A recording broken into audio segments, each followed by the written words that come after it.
Brett Norton, and I will be discussing the testing method of dilute solution viscometry. But before we get into exactly what dilute solution viscometry is, let's discuss what viscosity is.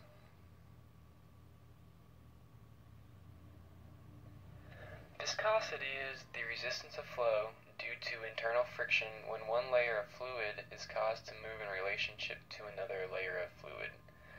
Viscosity also depends on the solvent used, temperature, molar mass, and concentration of the polymer. So when polymers are dissolved into a solvent, the solution becomes viscous. Polymers are used as thickeners in things like shampoo and even ice cream. This thickening effect in the solution can be used to estimate a polymer's molecular weight along with other measurements. Now let's jump into dilute solution viscometry, also known as DSV, which is a general category of testing that involves dissolving a polymer within a solvent and then measuring flow time of the solution. With flow time, many other calculations can be measured and recorded for polymers, such as intrinsic viscosity and molecular weight, making DSV a vital test method for polymer characterization.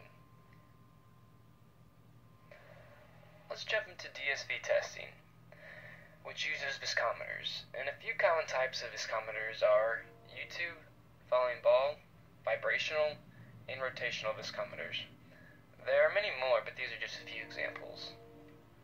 So for this experiment, we will use a U-shaped tube, and we'll be looking closely at one side of the tube where there's two marked lines, A and B, with a big bulge in the tube between the lines. In the next slide, we will go over what this bulge is for. Continuing with DSV testing, a solution will flow through the tube, like the one you see on the screen, and a stopwatch will be used to record the time. We let the polymer solution flow through a tube, and we record the time it takes for the level of the fluid to drop from line A to line B. And the reason for the big bulge between the marked lines A and B is to increase the volume between the two lines, because without it, the time for the solution level to drop would be too fast to measure with just a stopwatch. And the measurement of time between the 2 points it takes for the solution level to drop is also referred to as efflux time.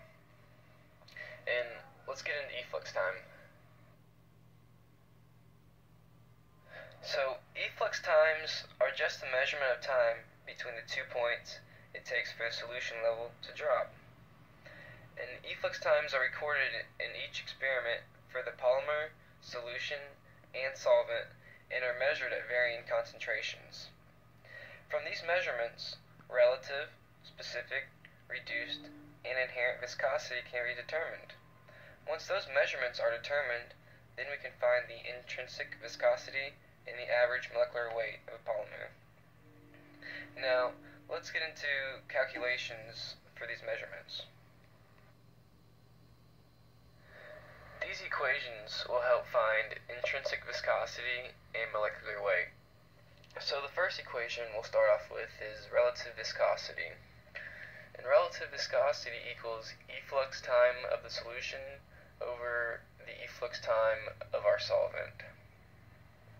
Next, we'll go to specific viscosity, which is the efflux time of our solution minus efflux time of solvent over efflux time of our solvent. Our next equation will be reduced viscosity, which is equal to specific viscosity over the concentration. Lastly, we'll go to inherent viscosity, which is the natural log of relative viscosity over the concentration. And that'll do it for our base equations to help find intrinsic viscosity and molecular weight. And we'll get into those next. To find intrinsic viscosity, a plot must be made with an x and y axis. The x-axis will act as the concentration at each measurement, and the y-axis as inherent viscosity or reduced viscosity. And the reason for the y-axis as inherent or reduced viscosity is because to get intrinsic viscosity, it requires that both methods must have the same y-intercept with the same intrinsic viscosity to ensure everything was done correctly. And you can see the graph how it meets up with the y-intercept. So now we can move on to finding the molecular weight.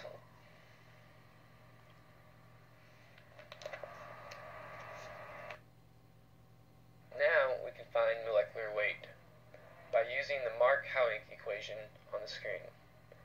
The bracketed N is intrinsic viscosity, M is the average molecular weight, and K and A are the Mark-Howing constants. These values depend on the polymer-solvent combination used.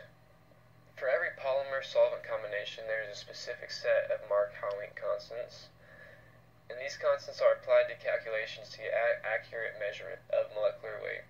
In some cases, these constants are not known, and to go around this, calculate without the constants, which will give a qualitative idea of whether the molecular weight is low or high. Sometimes the fact that an experiment obtains an intrinsic viscosity can be the only identifier of a polymer.